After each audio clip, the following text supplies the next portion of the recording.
皆さんは iPad で何をしていますか？ iPad で何をしたいと思っていますか？ iPad を今より楽しみたい。iPad を買おうか迷っている。iPad を買ったけど何をすればいいかわからない。iPad のいろいろな使い方を知って活用したい。楽しみたい。いろいろな悩みや思いを持った方がいると思います。そこで今日は iPad を2年ほど使ってきた私が普段どのように使っているのかを紹介したいと思います。少しでも参考になれば嬉しいです。私は普段 iPad でスケジュール管理、勉強、記録をしています。まず一つ目はスケジュール管理です。スケジュール管理をするのに私はこの3つのアプリを使っています。カレンダー、グッドノート、リマインダーです。数ヶ月から年単位の予定はカレンダーで管理しています。カレンダーアプリは iPhone にもありますが、iPad だと大きい画面なので見やすく管理しやすいです。予定を追加したいときは、このように日付のところをタップすると簡単に予定を追加することができます。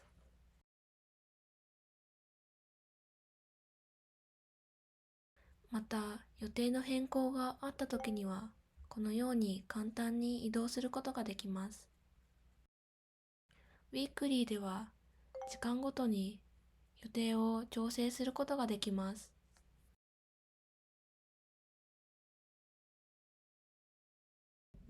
新しい予定も先ほどと同じように簡単に追加することができます。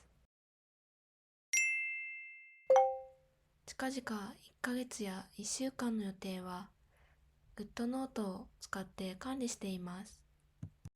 GoodNote に取り込んだデジタルプランナーを使ってカレンダーを参考に予定を書き込んでいきます。1ヶ月や1週間、1日の初めにこのデジタルプランナーを使って予定を書き込むようにしています。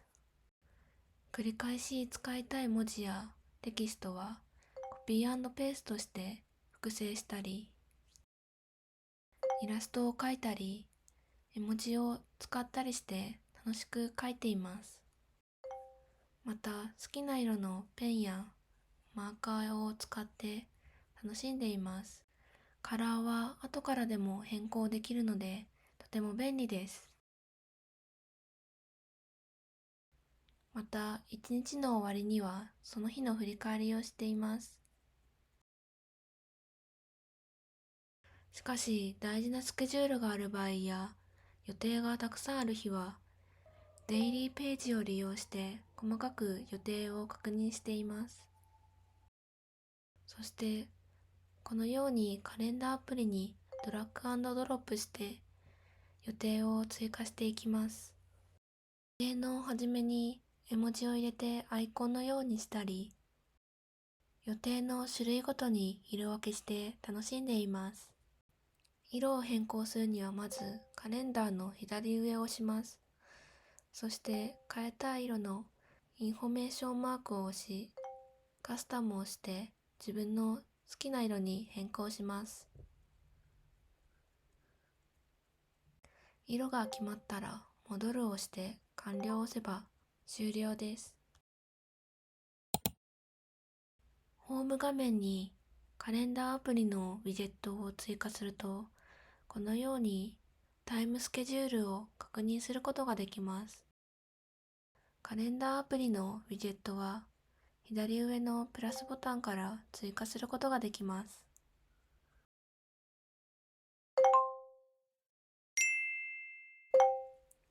その日の細かなタスクはリマインダーで管理しています。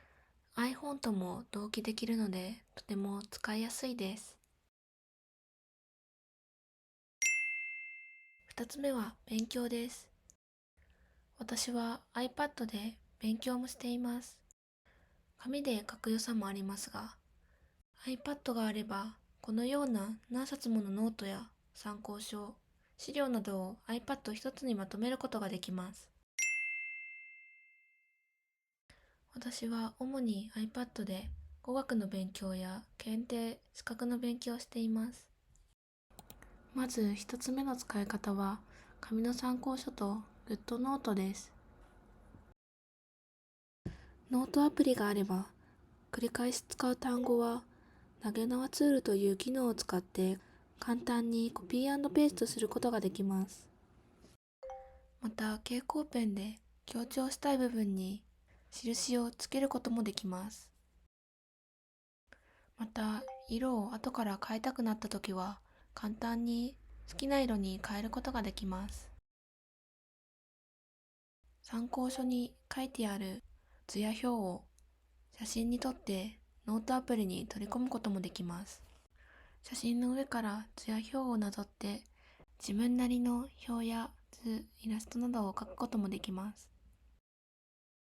もちろん電子書籍などがあれば iPad 一つで参考書を見ながら勉強することもできます。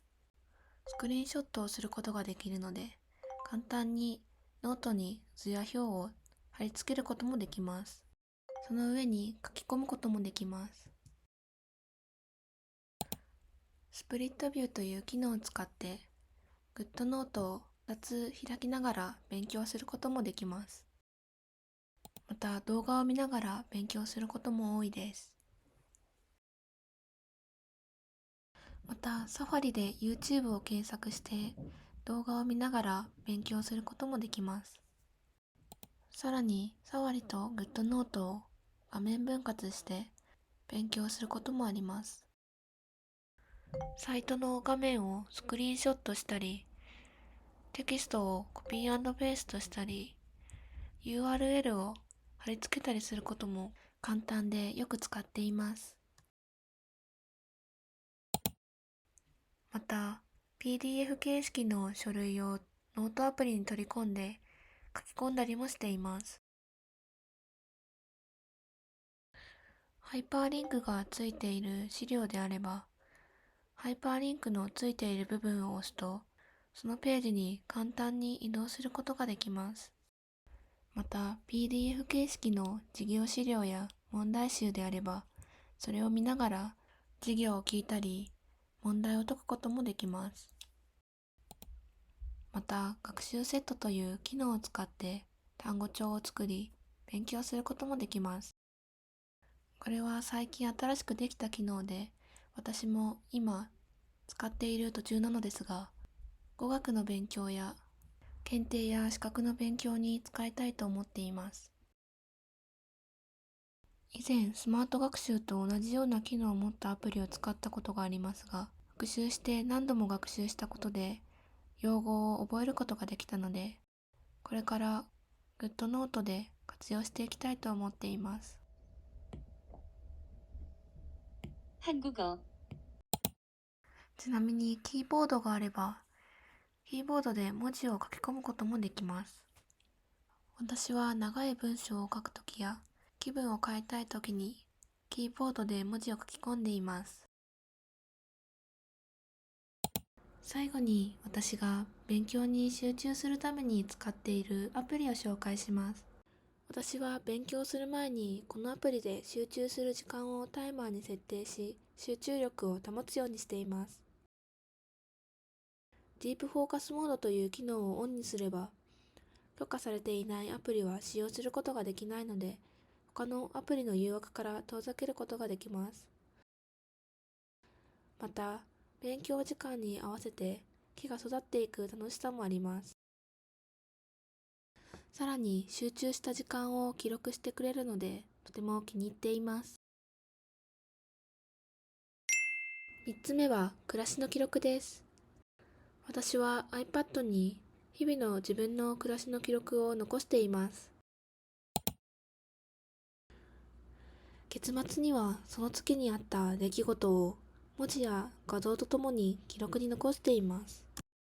私は自分で撮った写真を取り込んだり、ステッカーでデコレーションをしたりして楽しんでいます。また趣味の記録もしています。映画やドラマを見た後や本を読んだ後、音楽を聴いた後など、自分が記録に残したいと思ったものの感想を書いています。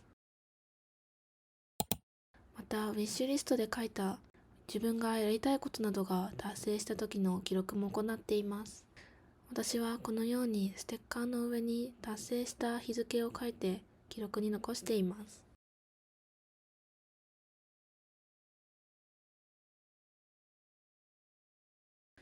他にも動画鑑賞アプリで動画を見たり、イラストアプリでイラストを描いたり、電子書籍で本を読んだり、キーノートでカレンダーを作ったり、動画を編集したりしています。今回は私の iPad の使い方を紹介しました。この動画が皆さんの参考になれば嬉しいです。今日も動画を見てくださりありがとうございます。